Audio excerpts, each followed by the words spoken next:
মঞ্চে আসছে মৌলভীবাজারের একজন মেধাবী প্রতিযোগী হাফেজ মুজাম্মিল।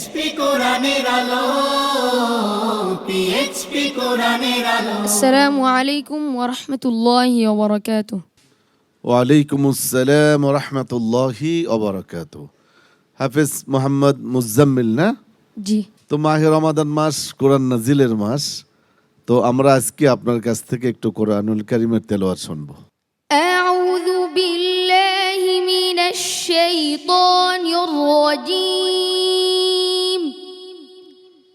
বিসমিল্লাহির রহমানির রহিম। والمؤمنون والمؤمنات بعضهم أولياء بعض يأمرون بالمعروف وينهون عن المنكر ويقيمون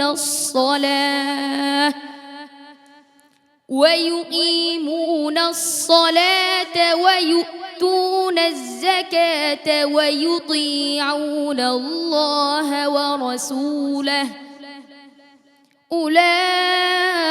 أولئك سيرحمهم الله إن الله عزيز حكيم. وعد الله المؤمنين والمؤمنات جنات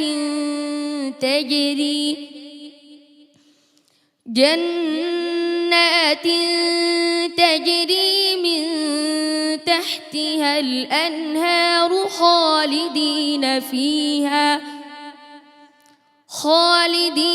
فيها ومساكن طيبة في جنات عدن ورضوان من الله أكبر ذلك هو الفوز العظيم. يا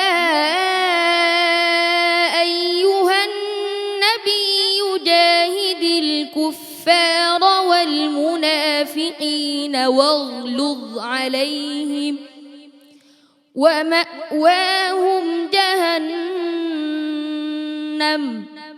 وبئس المصير.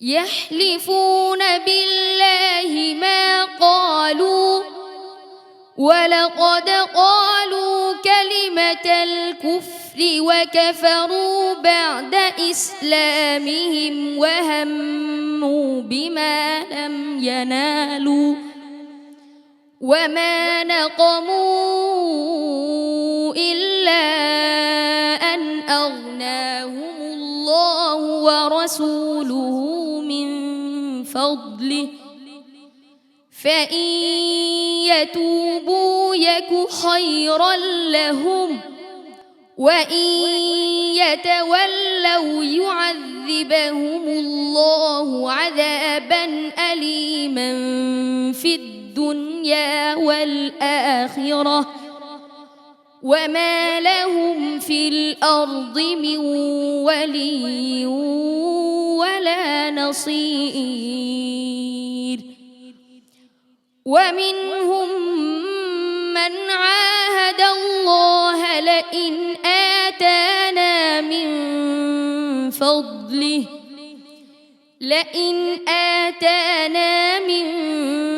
فضله لنصدقن ولنكونن من الصالحين. حسبك. صدق الله العظيم وصدق رسوله النبي الكريم. বহতা নদীর মতো ঝরঝরে স্বরে পড়ে গেল হাফেজ মুজাম্মিল হক। তার পারফরমেন্স নিয়ে সম্মানিত বিচারক হাফেজ মাওলানা আবু ইউসুফ সাহেবের মতামত জেনে আসি। ধন্যবাদ হাফেজ মোহাম্মদ মুজাম্মিল হক। মাহে রমাদানের ইফতারের পূর্বক্ষণে চমৎকার একটি তেলাওয়াত তুমি উপহার দিলে, আলহামদুলিল্লাহ। মুজাম্মেল, তুমি এগিয়ে যাও, তোমার জন্য শুভকামনা। হাফেজ কারি জহিরুল ইসলাম। আলহামদুলিল্লাহ, মুজাম্মেল হক অনেক সুন্দর তেলাওয়াত করেছে, তার মধ্যে কোনো ভয় কাজ করেনি। মনে হলো যেন সে তেলাওয়াত যদি না থামানো হতো সন্ধ্যা পর্যন্ত তেলাওয়াত করতো, এমনকি রাত পেরিয়ে হয়ে যেত, কিন্তু তেলাওয়াত থামতো না। কাতার ধর্ম মন্ত্রণালয়ের ইমাম ও খতিব মহোদয়, আপনার কাছ থেকে জানতে চাচ্ছি হাফেজ মুজাম্মিল হকের আজকের পারফরমেন্স নিয়ে। মাশাআল্লাহ, ধন্যবাদ হাফিজ মুজাম্মিল, তোমার তেলাওয়াত চমৎকার ছিল।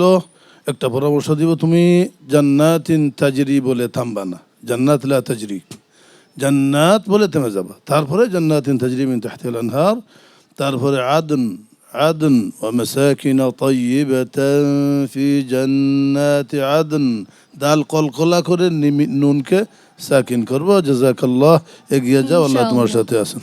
উস্তাদুল হুফাজ। আলহামদুলিল্লাহ, মুজাম্মিল খুব সুন্দর তেলাওয়াত করছে। আলহামদুলিল্লাহ, পূর্বের থেকে আজকের তেলাওয়াত অনেক চমৎকার হয়েছে। আল্লাহ তাআলা তোমাকে এগিয়ে যাওয়ার তৌফিক দান করুন, আমিন। আমিন। সম্মানিত অতিথি সিজেডএমের মোহতারাম চেয়ারম্যান মহোদয়। তোমার তেলাওয়াত খুবই সুন্দর হয়েছে, মানে আমাদেরকে মুগ্ধ করেছে। আমিন। কোরআনের আলো ফাউন্ডেশনের সম্মানিত সেক্রেটারি, আপনি কিছু বলুন হাফেজ মুজাম্মিল হকের আজকের পারফরমেন্স নিয়ে। অত্যন্ত চমৎকার। মুজাম্মেল যে সূরা আছে সেখানে কম্বলওয়ালা বলে আল্লাহ তাআলা আল্লাহ রসুলকে ডাক দিয়েছেন। আল্লাহ তাআলার কাছে আবেদন, মহাগ্রন্থ আল কোরআন ঘরে ঘরে প্রত্যেকটি সন্তান তেলাওয়াত করতে পারুক, এটি আমাদের কামনা। কলিম সিদ্দিকী এদেশের মানুষের হৃদয়কে জয় করেছিল। তার নেতৃত্বে তুমি এবং সিলেট বিভাগের বাকি প্রতিযোগীরা নিশ্চয়ই দর্শকদের হৃদয়কে জয় করতে পারবে, এই প্রত্যাশা রাখছি। আসসালামু আলাইকুম ওয়া রাহমাতুল্লাহি ওয়া বারাকাতুহু। কোরআনের আলো, PHP কোরআনের আলো।